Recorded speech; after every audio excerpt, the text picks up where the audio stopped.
Good morning, good afternoon, good evening, whatever time you are watching this. And in today's episode, appearing above my shoulder now, will be Mr. Paul Jeffries from JPE Performance. So, how are you doing, sir? You okay? Hi Alex, how you doing? I'm very well, thank you. So, if you don't know, Paul does have a YouTube channel, and he's also the owner of JPE Performance Classic Mini engines and gearboxes. I think I've got that right. Is that right? Yeah. Excellent. Right, so we'll get straight into the interview, Paul. So, number one, where did you learn to work on cars / engines / gearboxes? Right, okay. Well, my first car was a Mini. The first car on the road, the first car on the road was a Mini.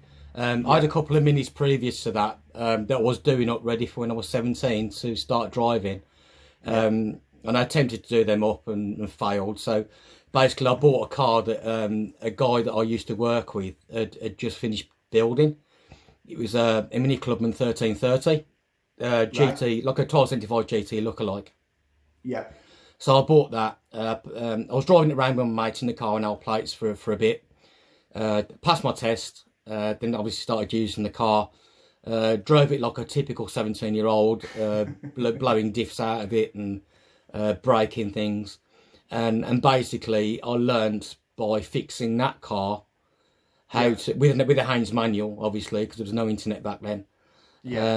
Fixing it, and as things broke on it, I used to just put them right, and that's how I sort of learned. That's how I sort of learned how to work on them.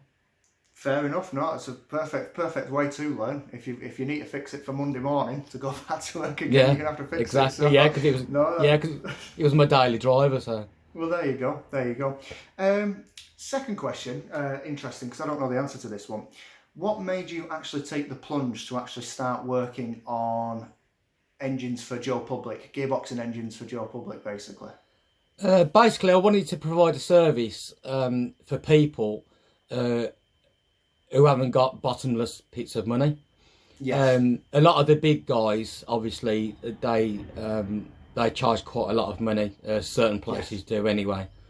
And I wanted to, because people obviously want fast road cars, fast road engines and whatever, and they don't want to spend like 5 or 6 grand on it. No. Obviously a lot of that cost with the big guys is labour. Yes. So, at the end of the day, I can do like the same sort of job for quite a lot less.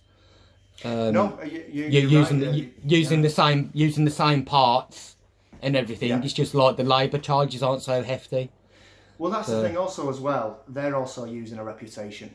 Yes. Which, obviously they're demanding money from a reputation as well. And like I say, obviously, I know you personally, and you've given me a lot of advice. You also give a lot of the other guys advice. And one thing that I've always really appreciated with you is you're honest with it. You'll say why you need this bit, or if this bit's just as good, and a lot of the big boys, they tend to go, you need this part because I told you need this part, and it's like, well, I'd rather know why I need that part, because it's a lot of money. So at least you explain it to people, which again is another benefit. I think that's great. Cool. Question number 3, you've heard this in all the other interviews, is dream 3-car garage. Okay, right, a dream 3-car garage just for fun cars would be a fast road Mini, a classic Mini. Perfect. One that's nicely done, quick and whatever. The second car is one that not a lot of people know about. It's a car called a Tomaso Pantera. Yes. It's an Italian car. A lot of people think that they were kit cars, but they weren't. They're actually a manufactured car by a company. And they had basically it was a rear engine car. It had a big Ford V8 in the back, and that they look the business. They look very similar to a Lamborghini Countach. They do. Very similar. It's a very similar looking thing. They have that drop nose at the front, don't they? And they've got the big wing. Well, the GT5's got the big wing on the back and the big arches. They're very similar to a Lamborghini Countach, which is another one of my favourite cars. But the Tomaso is a much easier car to drive than the Lamborghini. Fair enough. And what are you going for your third car in your garage? My third car would be, because I love my rallying and stuff from the 80s and the Group B cars, a Metro 6R4. Oh, what a car! What a car! Yeah, I'd have the Clubman spec, which is the road legal one. Yeah, so what's that? That's got like a kit on it, hasn't it? It's got the kit that. Well, basically, it's a road legal version of the rally car. It's exactly the same car, but it's slightly detuned for the road. The engine is not by all that much, but it's essentially the same car. Yeah. Everything in it's the same. It's just they had to homologate 500 of them to be able to use them for rallying. That's right. Yeah, I've heard that. It's a bit like the RS. It's a bit like the RS200. They had to make 500 of them for the road. Yes. Yes. They were just detuned versions of the rally cars. They're essentially the same car. Yes. But not quite as powerful. And the 6R4 is for me one of my ultimate cars. I've met the co-driver of one of my favourites. I can't remember the car number, but my uncle's got a painting of it in his house, and we've met that car with the co-driver who now owns it, because the guy that drove it is passed away, but he takes it to the shows and stuff, and what a piece of machinery. And I've also raced, not really raced against one, but I've been on a track day with one that was there as well, and they are unbelievable. They make a racket. They're a superb cars. So great choice there, Paul. Great choice. Question number 4. I think you answered this in number 1 really, but why minis? What was the reason for going for minis as your first car then? Well, when I was younger, say about 5, maybe 6 years of age, where we used to live, my next door neighbour had a Mini, and the guy that lived next door but one to him had a Mini Cooper, a 1969 Mini Cooper, and he was forever outside on the road. He used to park the car half on the road, half on the pavement, had it jacked up, welding sills and floors into it and boot floors and all that business, right? You'd never get away with that now. But it's especially the next door neighbour's car, because he was always out pottering with it, and I was always out talking to him about the car. And I just love the minis. They just, you know what? It was one thing in it. You always remember seeing your first Mini. Yeah. Or you always remember earliest memories of Minis, and they always make you smile. They've got that face for me, that cute little face. Yeah. But even now when I drive mine about, obviously it's not been driven at the moment. There's no engine in it for a start, but when I was driving it around, it's all the little kids love them. Oh, they do. Because they don't know what they are. No. And it's just like they're just cheeky looking, and they look like a toy really to them, I suppose. They do, especially nowadays on the roads. They really do look like a toy compared to even the new Binnies. Let's be honest, they do look like a toy compared to them. Question number 5. So you bought a Mini. It doesn't need any rush repair. Amazing, I know, it's one of the only ones in the world. It's standard. What's your first modification to that Mini? Well, I never leave minis alone. It would always end up being quick. Yeah. So the first thing I'd do though is suspension and brakes. Right. Okay. Make it handle, make it stop, and then put the big engine in it after that. Perfect. A lot of people did it the other way around. Yeah, no, I agree. I remember going back to my younger days when I was a boy racer, shall we say. I remember the Citroen Saxo, especially the VTR VCSs. They were stuck up trees or in roundabouts purely because, oh, look how fast I make the car go. Oh, I forgot to upgrade the brakes. Or the suspension. Yeah. So no, perfect answer. I think that's a great answer. So yeah, fair play.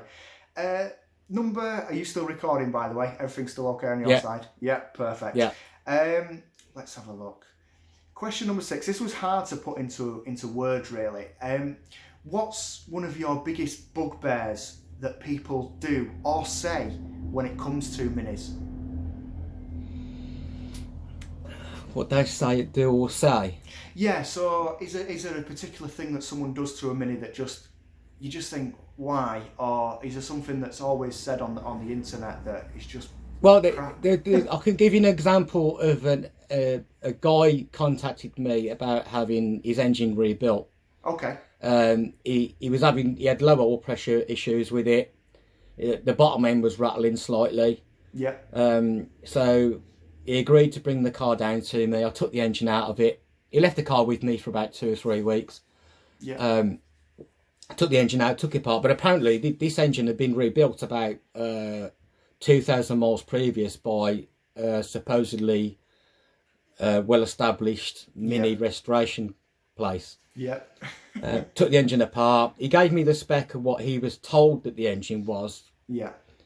And when I took it apart, it was nothing of what he was told it was. He was supposed to have been a 1293 with this certain camshaft in it. The gearboxes are meant to have been rebuilt, and that the engine was just a mess. The crank was knackered, the shells were knackered. It wasn't the size engine that he was told it was. He was told it was a 1293 when it wasn't. It was still on standard bores. Still had standard pistons in it. It had been rebuilt. You could tell someone had a go at it because the honing marks on the bores looked like they'd been done with a file. The gearbox, the second gear was totally scrap. The double main roller bearing had completely shattered to bits. So that hadn't been touched. Yeah, so I think basically, like you say, it's people that have got a reputation that are just abusing their reputation. Basically, I think that that's it wasn't very pretty inside that engine. No, I can imagine. Let's move on. Number 7. I don't know this about you. Do you have any other hobbies other than minis? Not apart from watching or going to motor racing, like track days and things like that. Obviously, Castle Coombe I go to. Well, I've been going to it every year. Whether that's going to happen this year or not, I don't know. With everything that's going on, but I just love going to track days and stuff like that. And I know I do watch a lot of motorsport on telly, but I mean, a lot of people do golf and all that kind of thing. I'm not really into all that. So no. So you're just full on motorsport. Just petrol head. Hold on a minute though, because we do have. I think Cole may watch on my videos sometimes anyway, and Randy. We've got to say gearhead. You're not allowed to be a petrol head. Oh right, okay. So fair enough. Number 8. This is an interesting one. What other YouTube channels do you watch? Do you enjoy? Oh God, there's loads. I like watching it's varied because I like watching a lot of the car stuff, but I also like watching the urban explorer type ones when they go exploring old derelict houses and old. Is there a particular channel that you go for that? There's one called the Bearded Explorer, which is one of the best ones. I've seen him. Yeah, I've watched his stuff. But I love it when they go around old scrap yards that have been just left, and there's still loads of cars left there, and they've been there for years. But I see him and I'm like, oh, I could just have that bolt or that part there. Yeah. No. Yeah, there's that. There's another guy that I like to watch a lot called Musty One. He does like will it run type videos. He just seems to find things on the side of it's in America on the sidewalk or whatever, and people just leave stuff out there with like free. And the last one I watched he did was like a ride on lawnmower type thing. Right, okay. And he'd been sat for years and years and years, and he's always determined to get it running and working and stuff like that. But the only thing is with Musty One is each of his videos is about an hour and a half long, a bit like Mini Tom's. A bit like Mini Tom. But that's very. There's quite a lot of video YouTube channels that I watch. Good. Mainly car related though. To be fair. Fair enough. No, it's fair enough. Right, this is an interesting one. I said I won't get too technical with you, but I really want you to answer this one for me. Okay. Question number 9. Give me your ideal, i.e. perfect, engine and gearbox combination. So for a Mini? Let's go through a build of an engine that's perfect in your eyes for a fast road, shall we say? Fast road, okay. You've got to be careful sometimes because the build that I'm going to be doing for mine is going to be more track related than road related. And that's mainly down to the choice of cam that you want to use. Right. Mine, it will be a road car still, but I'm going to be using it more on track. So it's going to be more of a track-based engine than a road-based engine. So okay, well I'll tell you what then. Let's go through the spec of what you're going to build then for yours. I want to hear that. Okay, right, okay.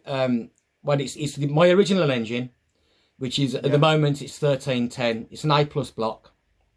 Yep. It's been drilled for 11 studs. Okay. The crankshaft will be a SH Engineering Miglia crank. Okay. It's going to be a standard 3-bearing setup, but with a MAD centre main strap, which is already on the engine anyway. Yep. Camshaft is going to be a Piper 649 scatter cam, billet cam. Yep. Yep. The cylinder head is going to be my original one, which is a stage. Well, I don't like saying stages. It's a big valve head. It's 37 inlet, 31 exhausts. Perfect. No, that's a better description. I don't like stages. These Ford Focus devs have ruined that. Oh, my Focus is stage 3.2. Well, the thing is, what the problem is, one person's stage through is going to be different to another's. So I agree. Basically, 37 mil inlets, got 31 mil exhaust valves, double valve springs. It's been well ported and polished, 3-angled valve seats, 11-stud conversion on it. It's an A+ head, and it's got I think it's 22cc chambers, which I'm going to have to change to bring the compression up a little bit. I'm going to be running MAR Motorsport 1380 pistons, which are made by Marley. Right. Balanced conrods, ARP studs throughout. I've already got the ARP 11 stud head kit on it, but I'm going to put the ARP conrod bolts in it. Perfect. Yeah. Light and flywheel, which I've already got. It's already got an MAD light and flywheel. Currently, it's running a straight cut jackknife gearbox that was done by Avonbar. But I'm not going to be using that gearbox for the simple reason is that it's going to be quite a powerful engine, and I don't want to break that gearbox because you can't get the bits from no more. It's more of a road box than a competition box. So I'm going to build myself another straight cut gearbox, fresh, with straight cut drops and different diff and everything else. So what clutch do you go for on something like that? At the moment, in the spec that it was, because it was only about 90 brake, I was just using a turbo setup with it. Right. Okay. Yeah. But I'll see how it goes because I want to change because it had a Verto clutch in it. Right. But I want to change it to pre-Verto.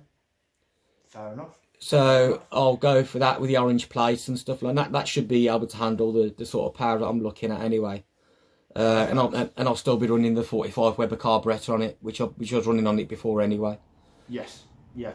That sounds brilliant. Right. And question number 10. What can we expect coming up on the YouTube channel there? That's a difficult one for me because a lot of people obviously have got a lot of different content all the time. Like they're doing, well, not different content. It's if they're doing a rebuilding their Mini, just say for instance, Kevin, Gentleman's Racing Team, you know, he can do videos all the time of him rebuilding the rally car or Bernie the GT. The problem that I've got is unless I'm working on my own car, all of my stuff is concentrated around gearboxes and engines. So unless people want to see a build, obviously I'll do different engines. Obviously I'll do one build, then I'll go on to the next one. And they're usually always different specs, specifications and whatever. So yeah, I mean, I mean, I can. I mean, I will do more videos on different builds that I'm doing, but I want to try and go on some, because my car needs to have some bits and bobs done. So I need to change the front bearing. Thing is, I need to change the front bearings, but there's 2 videos gone up about that this week already. So the thing is, I don't want to keep copying what everyone else is doing. So I've got to change the rack on mine. I've got to put a quick rack in it. And there's loads of bits I've got to do on the car, so I might sort of start concentrating on doing bits on the car rather than just the engine and gearbox stuff. Honestly, I mean, I'm interested in the engine and gearbox, and I think you give a different perspective to what other people are doing. Because, like you say, we are always, you know, or some of us are. Some of us have already stored them minis. Some of us are still trying. But yeah, so no, I'd be interested in the engine stuff, and I think other people will be, because it's a completely different. I mean, Cole's doing well with his engine builds at the moment on YouTube. Yeah, he is. So that, you know, I'd like to see more videos from you, Paul. I'll put a link in the description to Paul's channel, and we'll see if we can get some uploads done. So I think that's the end of the interview, Paul. 10 questions in about probably 20 odd minutes now. 21 minutes. 21 minutes. There you go. So yeah, perfect. Thank you so much for your time, Paul. No problem. Really appreciate it. Perfect interview, bud. And I shall see you on the other side, mate. Thank you very much. Cheers, Alex. Bye, everybody. Bud. Thank you.